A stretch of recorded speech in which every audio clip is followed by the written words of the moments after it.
మొన్న మీకు మన ఫారిన్ మినిస్టర్ జయశంకర్ గారు ఇరాన్కి వెళ్ళారు. సో ఇరాన్కి వెళ్ళినప్పుడు మనం ఏం మాట్లాడుకున్నాము అంటే ఈ చాబహార్ పోర్ట్ యొక్క 10 ఏళ్ల కాంట్రాక్ట్ అంటే మనము ఎక్స్టెండ్ చేసాం. అలాగే మీకు ఇరాన్ వైపు నుంచి పాకిస్తాన్, బలూచిస్తాన్ ఇక్కడ మీకు సర్జికల్ స్ట్రైక్స్ అంటే పాక్ తీవ్రవాదులపై ఇరాన్ చేసిన దాడులు. సో ఇదే కారణమా జయశంకర్ గారు అక్కడికి వెళ్ళడానికి అతి ముఖ్యమైన కారణం ఇదేనా అంటే ఇంకా పెద్ద పెద్ద స్టోరీస్ మీకు బయటకు వస్తున్నాయండి.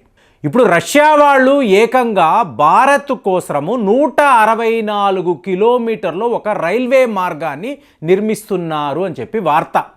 ఎంత మీకు 14,000 కోట్లు. ఇవాళ రష్యా ఉన్న పరిస్థితుల్లో వీళ్ళు యుక్రెయిన్తో చేస్తున్న యుద్ధము మీకు ఆర్థికంగా మీకు విపరీతమైన శాంక్షన్స్, యూరోప్ యూనియన్, అమెరికా నుంచి ఎక్కడా డబ్బులు రావడం లేదు. ఈ టైంలో రష్యా వాళ్ళు ఏకంగా భారత్ కోసరము 14,000 కోట్ల రూపాయలు ఖర్చు పెడుతున్నారు అనేది ఒక పెద్ద షాకింగ్ వార్త. కానీ దీనివల్ల బెనిఫిట్ చూశారనుకోండి ఫ్యూచర్లో రష్యా భారత్ మధ్య ఉండే వ్యాపారము లక్షల కోట్లకు వెళుతుంది అని చెప్పి ఒక అంచనా. సో దాని ప్రకారం ఇవాళ రష్యా వాళ్ళు తీసుకునే ఈ నిర్ణయము ఎంత ఒక డిఫికల్ట్ డిసిషన్ అంటే చూడండి, international north south transport corridor అని చెప్పి మాట్లాడుతూ ఉంటాం. అంటే ముంబై నుంచి మీకు ఒక ఓడ బయలుదేరింది అంటే మాస్కో అలాగే సెయింట్ పీటర్స్బర్గ్ అనబడే నగరం డైరెక్ట్గా మీకు ఒక సీ రూట్. అంటే ఇక్కడ ఏం జరుగుతుందంటే ప్రస్తుతం గమనించాలండి, Mediterranean sea, black sea. So ఇక్కడ జరుగుతున్న యుద్ధము మీకు రష్యా ఫ్లాగ్తో ఒక ఓడ కనిపించిందంటే హూదీ రెబల్స్ విడిచిపెడతారు.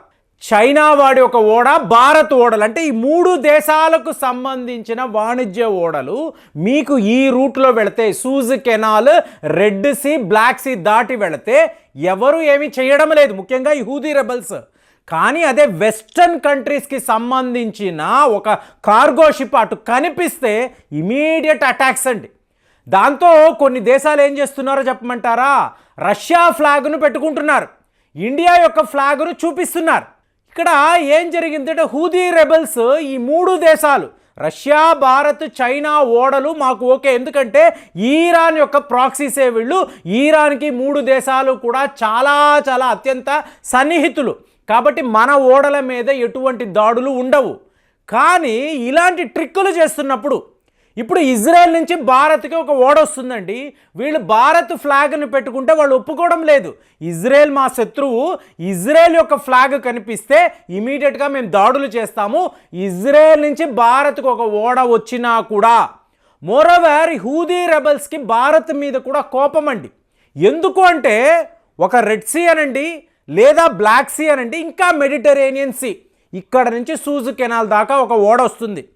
దాటిన తరువాత వీళ్ళు అరేబియన్ సీ వచ్చారనుకోండి, ఇమీడియట్గా ఇండియన్ నేవీ యొక్క ఓడలు ఎక్కడికక్కడ కనిపిస్తున్నాయి. సో ఏ ఒక తీవ్రవాద సంస్థ అక్కడికి వస్తున్న ఓడల మీద దాడులు చేస్తే భారత్ రెస్క్యూ ఆపరేషన్ని మొదలు పెడుతుంది. నీకెందుకు ఇందులో అని చెప్పి ఇవాళ హూదీ రెబల్స్ వాళ్ళని అడుగుతున్నారు. ఒక అమెరికా ఓడ మీద మేము దాడులు చేస్తామండి, మీరెందుకు వాళ్ళని రెస్క్యూ చేస్తున్నారు? ఒక యూకే ఒక కార్గో షిప్ వస్తుంది, వాళ్ళు మా బద్ధ శత్రువులు, వాళ్ళను దాడి చేయాలి, ఆ ఓడను ముంచేయాలి. మరి ఈ పరిస్థితిలో భారత్ ఎందుకు వీళ్ళని కాపాడాలి అని చెప్పి వీళ్ళు అడుగుతున్నారు.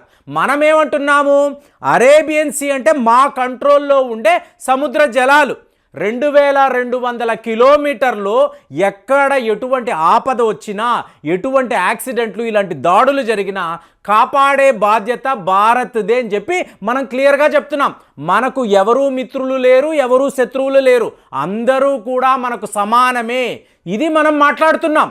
కాబట్టి ఇది హూదీ రెబల్స్కి నచ్చడం లేదు. అయినా కూడా మనము చేయాల్సిన డ్యూటీ చేయాలి కదా, మనము అందులోంచి డీవియేట్ అవ్వలేము కదా. కానీ మనకు ఆప్తమిత్రుడు ఎవరు? Iran, land of ఆరియన్స్. సో వీళ్ళతో మనం ఏం చేస్తున్నాము, చాబహార్ పోర్ట్ నుంచి కూడా ఇవాళ చమురు నిల్వలను తెచ్చుకునే ప్రయత్నాలు చేస్తున్నాం. సో ఇదంతా గమనించిన రష్యా ఏమంటుంది, ఇరాన్తో బెస్ట్ ఫ్రెండ్షిప్ ఉంది కదా మీకు, వాళ్ళు మాకు ఆప్తమిత్రులు కదా, మనము ఏం చేద్దాము, మాస్కో నుంచి అజర్బైజాన్ అనబడే ఒక దేశము, ఒకప్పుడు ఇది యుఎస్ఎస్ఆర్లో ఉండిన ఒక కంట్రీ, అంటే 15 దేశాలలో అజర్బైజాన్ కూడా ఉంది. సో ఆ దేశానికి ఇరాన్కి మధ్య అస్త్రా అని చెప్పి ఒక నగరం, రషద్ అని చెప్పి ఇంకొక నగరం. సో ఇక్కడ దాకా నేను ఏం చేస్తాను, మాస్కో నుంచి ఒక రైలు మార్గాన్ని నిర్మిస్తాను. ఇది కుదురుతుందా? ఎందుకంటే international north south transport corridor అన్నారనుకోండి, 7200 కిలోమీటర్ల దూరం అండి. 7200 కిలోమీటర్లు, చాలా డిస్టెన్స్.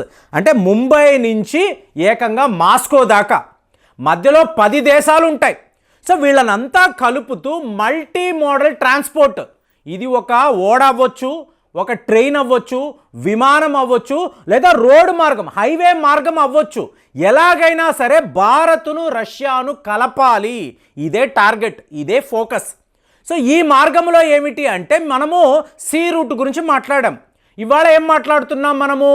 డైరెక్ట్గా రోడ్ ట్రాన్స్పోర్ట్ అలాగే రైల్వే ట్రాన్స్పోర్ట్ గురించి మాట్లాడుతున్నాం. ఇరాన్ సరిహద్దుల్లో ఉండే ఈ అస్త్రా అనబడే ఒక నగరం ఉంది చూసారా, అక్కడ దాకా రష్యా వాళ్ళు ఒక రైలు మార్గాన్ని వేశారు అనుకోండి. ఒకప్పుడు మీరు గమనించారంటే మాస్కో నుంచి ఈ అజర్బైజాన్ చెప్తున్నాను చూసారా, ఈ దేశము దాకా కూడా మీకు రైల్వే మార్గాలు ఉన్నాయి. ఎందుకంటే సేమ్ కంట్రీ కదండి. ఇప్పుడు ఇండియా నుంచి పాకిస్తాన్లో కరాచీ దాకా రైలు మార్గము ఉంది అంటే అది వేరే దేశం కదా. అంటే 1947కి ముందు అది భారతదేశమే కదా, కాబట్టి రైల్వే మార్గం ఉంటుంది. అలాగే రష్యాలో మాస్కో నుంచి అజర్బైజాన్ దాకా కూడా మీకు రైల్వే ట్రాకులు ఉన్నాయి. అక్కడ నుంచి ఒక్క 164 కిలోమీటర్లు ఇరాన్ దాకా వీళ్ళు అస్త్రా అనబడే నగరము, రషద్ అనబడే నగరము దాకా రైల్వే లైన్ వేసేసారు అనుకోండి. 14,000 కోట్లు ఖర్చు పెట్టి రష్యా వాళ్ళు వేసారు అనుకోండి. సో ఇరాన్ దాకా ఈ రైలు మార్గములో మీ చమురు హాయిగా, ఎటువంటి గొడవలు లేవు, ఏ యుద్ధాలు లేవు, ఎటువంటి తీవ్రవాద దాడులు ఉండవు. రష్యా నుంచి నేరుగా అజర్బైజాన్ నుంచి ఇరాన్ దాకా ఈ చమురు వచ్చేస్తుంది, తక్కిన సరుకులు వచ్చేస్తాయి. ఇరాన్లో మనకు చాబహార్ పోర్ట్ ఉంది. కానీ వీళ్ళేం మాట్లాడుతున్నారు, మీకు బాందర్ అబ్బాస్ అనబడే ఇంకొక పోర్ట్, చాలా బిజియెస్ట్ పోర్ట్ అండి, అక్కడ దాకా మేము కనెక్టివిటీ ఇవ్వగలము అంటే భారత్ ఏం మాట్లాడుతుంది అంటే, జయశంకర్ గారు పని కట్టుకొని ఇరాన్కి ఎందుకు వెళ్ళారంటే ఈ బాందర్ అబ్బాస్ అనబడే పోర్ట్ నుంచి చాబహార్ పోర్టుని కూడా కలపండి, ఒక రైల్వే మార్గాన్ని వెయ్యండి, ఫండింగ్ మేము చేస్తాము. ఎందుకు? చాబహార్ పోర్ట్ నుంచి ముంబై దాకా వచ్చే రూట్ చాలా చాలా స్మూత్గా ఉంటుందండి. అంటే ఈ ప్రాజెక్ట్ ఎంత పెద్దది అంటే, రష్యా నుంచి ఒక కార్గో షిప్ ముంబై దాకా రావాలంటే 30 నుంచి 45 రోజులు పడుతుంది.